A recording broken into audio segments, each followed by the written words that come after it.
राम राम सा स्वागत आपका न्यूज़ 31 इंडिया पर। मैं हूं रजत शर्मा। आपको लगातार राजस्थान का चुनावी माहौल हम दिखा रहे हैं। अलग अलग विधानसभाओं में हम आपको पूरा माहौल दिखा रहे हैं कि अब की बार जनता किसकी सरकार चाहती है।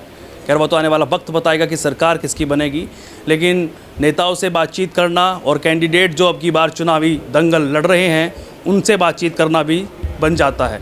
अभी हम टोंक विधानसभा में मौजूद हैं और टोंक विधानसभा यहाँ की हॉट सीट है, क्योंकि कांग्रेस पार्टी से बड़े नेता सचिन पायलट यहाँ से नामांकन भर चुके हैं और पहले भी वो विधायक हैं।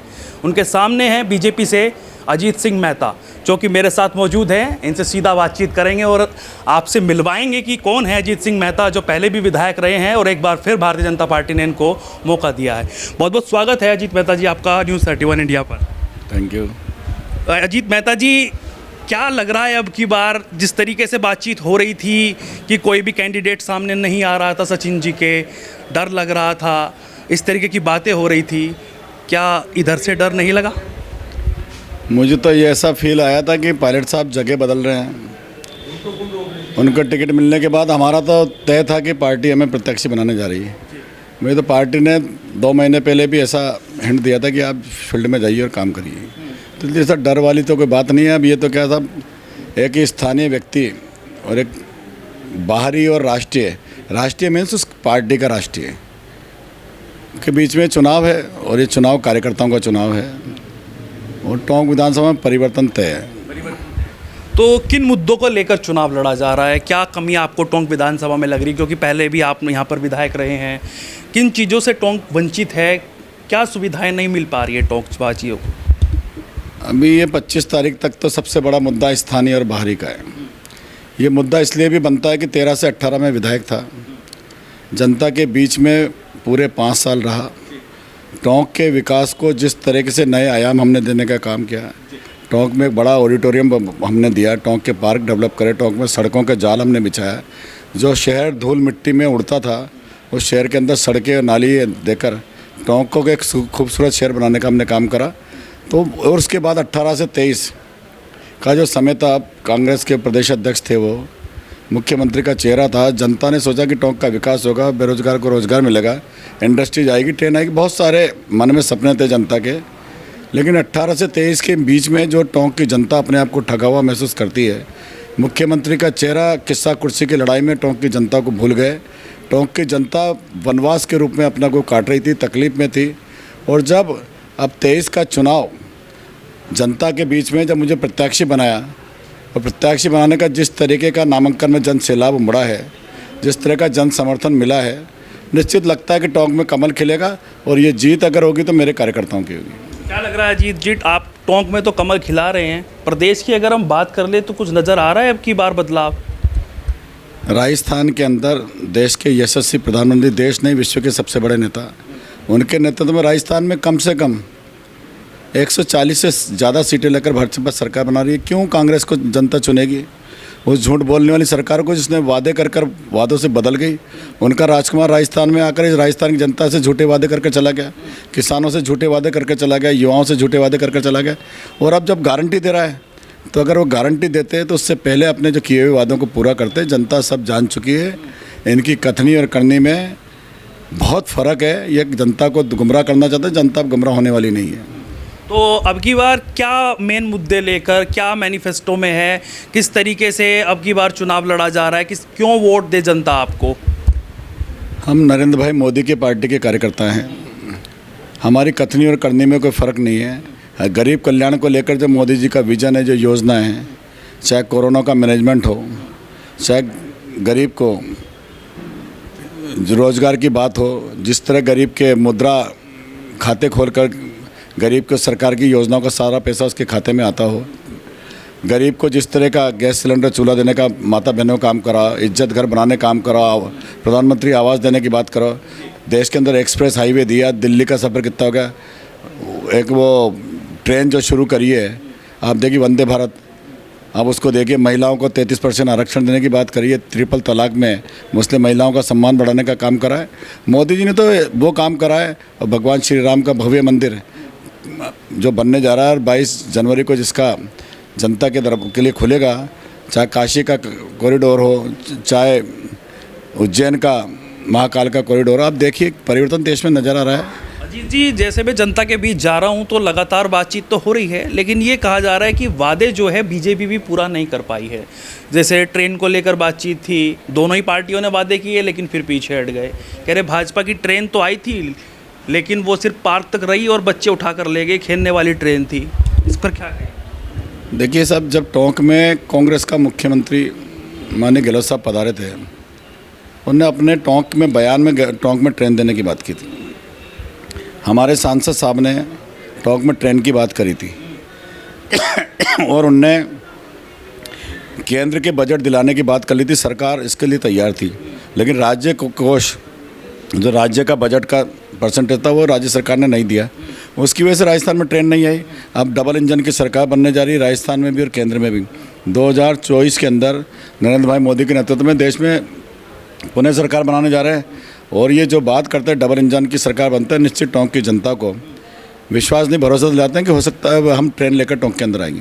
अच्छा अजीत जी, एक बात और होती है, क्योंकि बड़ा वर्चस्व बताया जाता है, जातिवाद का बड़ा मैं देख रहा हूँ यहाँ पर राजस्थान में लगातार जाति के हिसाब से वोट बैंक नज़र आ रहा है मुझे, जिन लोगों से मैं बातचीत कर रहा हूँ। तो क्या जिस तरीके से पूरा फैन फ्लोइंग है सचिन पायलट जी की, जाति के लोग उनको एक तरफा सपोर्ट करते हैं, क्या उनके सामने टिक पाना क्या लग रहा है आपको कुछ होगा? ये तो टोंक विधानसभा की जनता तय करने वाली है कि मैं स्थानीय हूँ, उनका बेटा भाई हूँ। एक भारी व्यक्ति को 5 साल उन्होंने देखा है, 54,000 से जीतने वाला व्यक्ति 54 बार टोंक में नहीं आया। और आप जब चुनाव सर पर हैं, 25 तारीख को मतदान हो रहा है, आप घर घर चाय पीने जा रहे हैं, उससे आपको समझ में आना चाहिए, उससे आपको ये समझ में आना चाहिए कि जनता सब जानती है। तो अब की बार जिस तरीके से बातचीत आप कर रहे हैं टोंक विधानसभा की, और आपने कहा कि हम अलग अलग मुद्दे लेकर यहाँ पर आएंगे, और जिस तरीके से माहौल अभी कांग्रेस का, क्योंकि योजनाएं गिनाते हैं, चिरंजीवी योजनाएं, गैस सिलेंडर दाम करने की बात करते हैं, कह रहे भाजपा तो इतने दाम बढ़ा रही है कि क्या करेगा एक जो गरीब आदमी होता है। तो इसमें कुछ बदलाव क्या राजस्थान को फिर कह रहे महंगाई मिलने वाली है? देखिए, हमारे देश के प्रधानमंत्री जी ने जब उदयपुर पधारे थे, उनने कहा था कि गरीब कल्याण की जितनी योजना है हम उनको किसी को बंद नहीं करने वाले और उनको और बेहतर कर कर आम आदमी को सुविधा देने का काम करेंगे। इसलिए और जो हमारी योजना है, आप बताइए, भाजपा के द्वारा देश के प्रधानमंत्री ने जितनी योजनाएं कही है वो ज़मीन पर उतारने का काम करा है। किसान को सहयोग निधि देने की बात करियो, चाहे कोरोना के अंदर भोजन देने की बात करियो, चाहे हमने जिस तरह का मतलब शौचालय दिए हैं, गैस सिलेंडर दिए हैं, सरकार की जितनी कल्याणकारी योजना है वो सारे गरीब के कल्याण के लिए हमने देश के अंदर दी है। और हमने कहा है, जो मोदी जी ने कहा है वो जनता के बीच में ज़मीन पर उतर कर आया है। और कांग्रेस ने, आप बताइए, 5 साल शासन में रहा, 2 साल तो वो सरकार बचाने में होटलों के अंदर रहे, कोरोना के अंदर पूरे राजस्थान की जनता को मरने को छोड़ दिया। वो क्वारंटाइन होकर वहीं पर उनने अपने आप को, सारे डॉक्टर्स को होटल्स में ले गए, सारी सुविधाएं ले गए, सिलेंडर ले गए, मेडिसिन ले गए। राजस्थान की जनता किसने सुध ली है? ये तो भारतीय जनता पार्टी का कार्यकर्ता था जो पूरे प्रदेश के अंदर अपनी शक्ति और सामर्थ्य के दम पर समाज सेवा के माध्यम से विचार परिवार संघ के द्वारा राजस्थान के अंदर आम गरीब आवाम की सेवा करने का काम करा है। चाहे भोजन की व्यवस्था की हो, चाहे दवाई की व्यवस्था की है, चाहे ऑक्सीजन की व्यवस्था की है, पूरा राजस्थान इस बात को जानता है। अच्छा, क्या मेहता जी सिर्फ मोदी जी के नाम पे और योगी जी के नाम पे यहाँ पर वोट बैंक है? धरातल पर अगर काम की बात कर लें, यहाँ के मुख्यमंत्री का चेहरा सामने नहीं आ रहा है, फिर वो आला कमान पर छोड़ देते हैं, लेकिन फिर भी क्या इस तरीके का कुछ नज़र आ रहा है आपको भी कि चेहरा सामने आना चाहिए, या जनता किसको मांग रही है? वसुंधरा राजे जी का विरोध होता है, वो कहते हैं कि मोदी तुझसे बैर नहीं, वसुंधरा तेरी खैर नहीं। तो इस पर भी कुछ पार्टी की बात अगर करें? देखिए साहब, कांग्रेस की बात करें तो उनके यहाँ परिवारवाद है, उनके माँ बेटे तय करते हैं कि कौन मुख्यमंत्री बनेगा। और हमारी पार्टी के अंदर लोकतंत्र जिंदा है। निश्चित हमारा नेतृत्व नरेंद्र भाई मोदी के नेतृत्व हम चुनाव लड़ने जा रहे हैं। हमारी पार्टी में विधायक चुनकर आएंगे और विधायक दल तय करेगा कि कौन मुख्यमंत्री का चेहरा होगा, वो बनेगा। तो ये तो बहुत अच्छी बात है कि हमारी पार्टी के अंदर लोकतंत्र तो जिंदा है।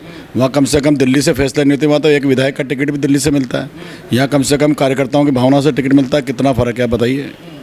इसलिए आप निश्चिंत रहिए कि हमारा चेहरा कमल का फूल है और हमारा नेतृत्व नरेंद्र भाई मोदी करते हैं। अच्छा, तो अजीत जी, एक आखिरी सवाल मेरा आपसे, जिस तरीके से आप देख रहे हैं कि आप सिटी का माहौल देख रहे हैं, आप आसपास के गांव का माहौल देख रहे हैं, और इस तरीके से आप कैंपेनिंग आपने शुरू कर दी है, कार्यालय का उद्घाटन भी आपने कर दिया है, तो जिस तरीके से वो जनता के बीच जाते हैं और वहाँ पर रिस्पांस की बात होती है, क्योंकि आपके प्रोग्राम होंगे तो आपकी बात करेंगे लोग, लेकिन अगर आम जनता के बीच जिस तरीके से जो उनका वोट बैंक है वो कह रहे कि अब की बार छिटक सकता है, तो वहाँ से कुछ रिस्पांस आना शुरू हुआ है?